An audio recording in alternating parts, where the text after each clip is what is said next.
जोबोर गोजोननाय मोनदों जोङो बयबो दिनैहाय बनरगाव 9 नं बनरगाव मण्डल हिसाबै दिनैहाय आर'ज बिलाइ गथायनाय जाबाय दा खोब मोजाङैनो जादों गासिबो अकेजोब दा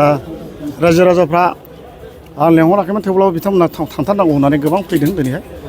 फैनानै दिनैहाय बे आर'ज बिलाइखौ होनाय जाबाय आरो गोलाव समनिफ्रायनो नोंथाङा दोलोनि थाखाय गोबां खामानि मावबाय थानायखौ नुदों बबेबा जयनिं बबेबा नोंथांनि खामानि बे समाव रायजोफ्रा बेसेबांसो दं होननानै सानो नोंथांजों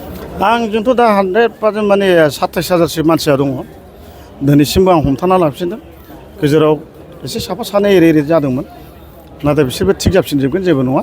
दिनैनि गेजेराव आंनाव 27,000 बहरा दं आरो गासिबो जनगोष्ठीखौ लानानै आरोखि बिराद दंबो नोंथांनि थाखाय एसे ना एसेथ' नङा बयबोथ' राजनितिकआव बयबो जुजिखायो आरो नोङो खुगाजों बुंबाल'थ' जाया मानसिया बाहायगौनांगौ एसे उपरबाला गोजौनिबो एसे आसिरबाद नांगौ नङा होमबा जुद्धआथ' जालायखागोन बयजोंबो जागोन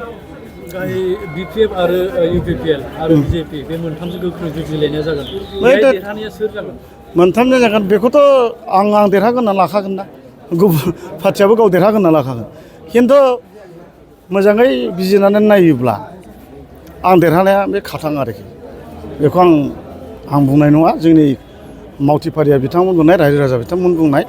गोबां मानसिया बुंसोलायदों टिकेट मोनबानो जों नोंनो होगोन सार होननाय गोबां दं सिङाव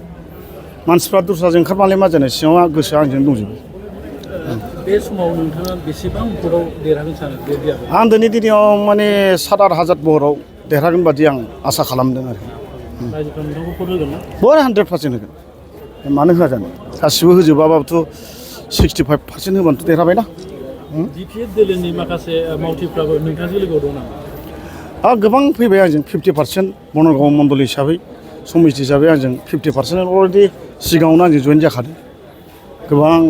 सेंग्राफोर जादों गोबां रायजो राजाफोर जादों गोबां इन्टेलेक्सुवेलफोर आंजों जाखादों 50%नि बारा मा 50% द्राय नङाब्लाबो माने 35% आंजों दङ आरोखि